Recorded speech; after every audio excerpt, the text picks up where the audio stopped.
Light weight బంగారు diamond ఆభరణాలు, వందల రకాల డిజైన్స్ ఏవైనా ధర మాత్రం ఒక్కటే. గొట్టిపాటి లక్ష్మి గెలిచినా ఓడినా ఇక్కడే ఉంటారని జనానికి తెలుసు.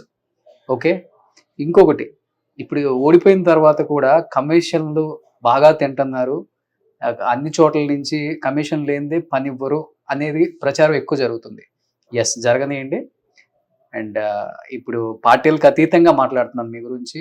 తన ప్రొఫెషన్లో ఉండుంటే మేబీ ఒక డాక్టర్గా, ఇద్దరు డాక్టర్స్, కడియాల వెంకటేశ్వరరావు గారు అంటే నరసరావుపేట చుట్టుపక్కల తెలియని వాళ్ళే లేదు, అంత హస్తవాసిన డాక్టర్ ఆయన. వాళ్ళు పర్ డే హాస్పిటల్లో ఉంటేనే ఒక 5 నుంచి 6 లక్షలు సంపాదించుకోవచ్చు పర్ డే. అంటే నెలకి ఈజీగా ఒక 2 నుంచి 3 కోట్లు సంపాదించుకోవచ్చు కూర్చుంటే. మనకు ఇదంతా వద్దు, ఎందుకు ఈ లేనిపోయిన పెంట, అసలుకి మనకు అవసరమా? హ్యాపీగా ఏసీ రూమ్లో కూర్చొని వాళ్ళ ప్రొఫెషన్ వాళ్ళు చేసుకుంటే నెలకి ఇంత సంపాదించుకోవచ్చు. ఒక సంవత్సరం వచ్చేలోపే వాళ్ళు ఈజీగా 50 నుంచి 60 కోట్లు సంపాదించుకునే అంత క్యాపబిలిటీ ఉన్న డాక్టర్స్. ఇంట్లో మొత్తం డాక్టర్స్ ఎంతమంది ఉన్నారు? మొత్తం 13 మెంబర్స్ డాక్టర్స్ ఉన్నారు. ఇవాళ రేపు ఆ ప్రొఫెషన్లో సంపాదించినంత డబ్బు దేంట్లో లేదు అంటుంటారు.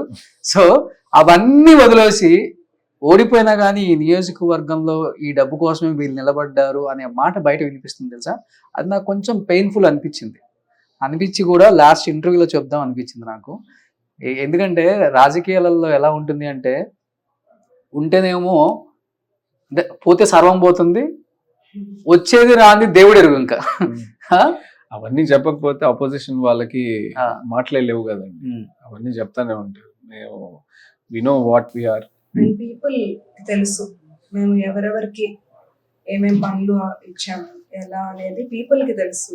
రేపు వాళ్ళు కదా ఓటేసేది ఆర్ మమ్మల్ని నమ్మి ముందుకు నడిపించేది. ఇప్పుడు వైసీపీ వాళ్ళు ఏం మాట్లాడితే వాళ్ళు అదే మాట్లాడేది. ఆబ్వియస్ గా ఏం చేస్తారంటే అవినీతి ఆరోపణలు చేస్తారు, ఇంకేముంటుంది. అదే అసలు అవినీతి చేసుకోకుండా ఈజీగా వచ్చామని ప్రొఫెషన్ చాలా ఉంది. వచ్చి మేము ఇక్కడ కష్టపడతా ఉన్నాం. సో ఇది రాజకీయాలు చేయడానికి రాలా, అలాంటి రాజకీయాలు చేసిన ఫ్యామిలీ కూడా కాదు. ఓకే, సో దర్శిని వదిలేదు లేదు, గెలిచే వరకు తగ్గేదే. ఫైర్ అయితే వైల్డ్ ఫైర్ అంటారు, అంతేనా? సో నెక్స్ట్ కూడా దర్శిలోనే ఉంటారా? అంటే నెక్స్ట్ మేబీ ఎలక్షన్స్ కి మళ్ళీ కూడా దర్శిలోనే ఉంటారా? డెఫినెట్లీ అండి. అంత కష్టపడి తిరుగుతుంది దేనికోసం?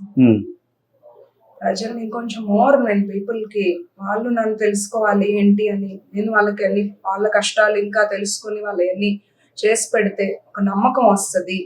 మీకు ఇందాక ఒకటి చెప్పాను, ప్రతిసారి నాయకత్వం మారటం వల్ల ధైర్యంగా ఫైట్ చేసే వాళ్ళు కూడా కొంచెం వెనక్కి ఉన్నారు. ఎందుకంటే వైసీపీ గెలిచి వాళ్ళ మీద కేసులు పెట్టి ఇబ్బందులు పడి, అవే కాకుండా ఇక్కడ అసలు చాలా ప్రాబ్లమ్స్ ఉన్నాయి. ల్యాండ్ గ్రాబింగ్, భూ కబ్జాలు, ఇన్ని చాలా ఇష్యూస్ తో people, but still cadre very strong ఉన్నారు. పార్టీ కార్యకర్తలు చాలా స్ట్రాంగ్. సో మీరు క్యాడర్ నమ్ముకొని ఉన్నారు ఇక్కడ, అంతే కదా? సూపర్, ఇలానే ఉండాలండి. సో ఇదే ధైర్యంగా, సో మళ్ళీ ఎలక్షన్స్లో మీరు గట్టిగా నిలబడి ప్రజలు మీ పక్షాన ఉన్నానన్న ఒక ధైర్యంతో ఇక్కడ బతుకుతున్నారు. మీరు చెప్పాలంటే మీకు అండగా ఎవరు లేరు. సో నాకు నిజంగా మీ లైఫ్ స్టైల్ చూసి అనిపించింది, ఎందుకు ఇంత లావియస్ లైఫ్ వదులుకొని వీళ్ళిద్దరూ ఒక చిన్న ఇంటికి షిఫ్ట్ అయిపోయి నిత్యం ప్రజల్లో ఉంటూ, మీలాగా ఎవరు చేయరు వాస్తవంగా మాట్లాడుకుంటే. మీకు చెయ్యాలనిపించింది, ఆ తపన ఉంది. అంటే ఇప్పుడు డాక్టర్ అబద్ధం చెప్పడు, ఎందుకంటే ప్రజల ప్రాణాలు కాపాడేవాడు, దేవుడి తర్వాత దేవుడు అంటారు. సో మీ ఇద్దరు నిజంగా చెప్పాలంటే సాక్షాత్ దేవుళ్ళే అని చెప్పుకోవచ్చు. ఎంతో మంది ప్రాణాలు కాపాడారు, ఎంతో మంది ప్రాణాలను సైతం మీకోసం నిలబడ్డ వాళ్ళని మీరు కాపాడుకుంటూ వస్తూ ఈ నియోజకవర్గంలో ఏదో చేయాలన్న తపన మిమ్మల్ని నడిపిస్తుందని నేను నమ్ముతున్నాను. అలానే ముందుకు నడవాలని ఆ దేవుడు ఇంకా మీకు మంచి ధైర్యాన్ని, బలాన్ని ఇవ్వాలని మనస్ఫూర్తిగా కోరుకుంటున్నాను. లక్ష్మి గారు అండ్ సాగర్ గారు, థ్యాంక్ యూ సో మచ్.